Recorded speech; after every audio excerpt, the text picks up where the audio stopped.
മാലിന്യം തള്ളാൻ രഹസ്യകേന്ദ്രം. മാളിനും വ്യക്തികൾക്കും കൂടി 3.25 ലക്ഷം പിഴ ചുമത്തി ജില്ലാ എൻഫോഴ്സ്മെന്റ് സ്ക്വാഡ്. താഴെചൊവ്വയിലെ സെക്യൂറ മാളിൽ നിന്നും ശേഖരിക്കുന്ന മാലിന്യങ്ങൾ കടമ്പൂർ പഞ്ചായത്തിലെ വിജനമായ പ്രദേശത്ത് നിക്ഷേപിച്ചതിന് മാൾ ഉടമസ്ഥർക്കും മാലിന്യം ശേഖരിക്കുന്ന ഹർഷാദ് CV, സ്ഥലമുടമ ശ്രീനിത്ത് PM എന്നിവർക്കും 25,000 രൂപ വീതം ആകെ 75,000 രൂപയാണ് തദ്ദേശ സ്വയംഭരണ വകുപ്പിന്റെ ജില്ലാ എൻഫോഴ്സ്മെന്റ് സ്ക്വാഡ് പിഴ ചുമത്തിയത്.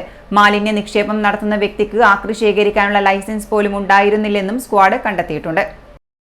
താഴെചൊവ്വയിലെ സെക്യൂരിയ മാളിൽ നിന്നും ശേഖരിക്കുന്ന മാലിന്യങ്ങൾ കടമ്പൂർ പഞ്ചായത്തിലെ വിജനമായ പ്രദേശത്ത് നിക്ഷേപിച്ചതിനാണ് മാൾ ഉടമസ്ഥർക്കും മാലിന്യം ശേഖരിക്കുന്ന ഹർഷാദ് CV, സ്ഥല ഉടമ ശ്രീനിത്ത് PM എന്നിവർക്കും 25,000 രൂപ വീതം ആകെ 75,000 രൂപ തദ്ദേശ സ്വയംഭരണ വകുപ്പിന്റെ ജില്ലാ എൻഫോഴ്സ്മെന്റ് സ്ക്വാഡ് പിഴ ചുമത്തിയത്. കണ്ണൂർ താഴെചൊവ്വയിലെ സെക്യൂരിയ മാളിലെ ഉൾപ്പെടെ വിവിധ സ്ഥാപനങ്ങളിൽ നിന്നും ശേഖരിക്കുന്ന തരംതിരിക്കാത്ത മാലിന്യങ്ങൾ കൂട്ടിയിടുന്ന കടമ്പൂർ പഞ്ചായത്തിലെ കാറാട്ടുപറമ്പിലെ സ്ഥലം തദ്ദേശ സ്വയംഭരണ വകുപ്പിന്റെ ജില്ലാ എൻഫോഴ്സ്മെന്റ് സ്ക്വാഡ് പഞ്ചായത്തിന്റെ സഹായത്തോടെ കണ്ടെത്തുകയായിരുന്നു. പെട്ടെന്ന് ആർക്കും കടന്നു ചെല്ലാൻ പറ്റാത്ത വിജനമായ പ്രദേശത്താണ് മാലിന്യങ്ങൾ തള്ളിയിരുന്നത്. മാളിൽ കഴിഞ്ഞ ദിവസം പരിശോധന നടത്തിയ സ്ക്വാഡിന് കാണാൻ കഴിഞ്ഞത് തരംതിരിക്കാത്ത മാലിന്യങ്ങൾ കവറുകളിൽ കൂട്ടിയിട്ട നിലയിലായിരുന്നു.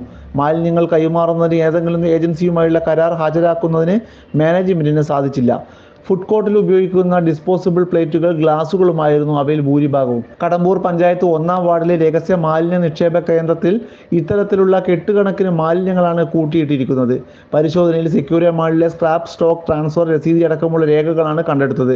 മാളിലെ ഫുഡ് കോർട്ടിൽ പ്രവർത്തിക്കുന്ന ചിക്കിങ്, KFC തുടങ്ങിയ സ്ഥാപനങ്ങളിലെ ഭക്ഷണ അവശിഷ്ടങ്ങൾ കലർന്ന ഡിസ്പോസിബിളുകൾ, നെസ്റ്റോ സൂപ്പർ മാർക്കറ്റിലെ ഓഫർ നോട്ടീസുകൾ തുടങ്ങിയ തെളിവുകൾ സ്ക്വാഡിന് ലഭിച്ചു. 1.5 ഏക്കറിലധികം സ്ഥലത്ത് 1 വർഷത്തോളമായി മാലിന്യ നിക്ഷേപം നടത്തുന്ന വ്യക്തിക്ക് ആക്രി ശേഖരിക്കാനുള്ള ലൈസൻസ് പോലും ഉണ്ടായിരുന്നില്ല. പരിശോധനയിൽ squad leader EP Sudheesh, enforcement officer KR Ajayakumar, squad അംഗം Shereekhul Ansar, Kadambur panchayat health inspector Anees Muhammad NV എന്നിവർ പങ്കെടുത്തു.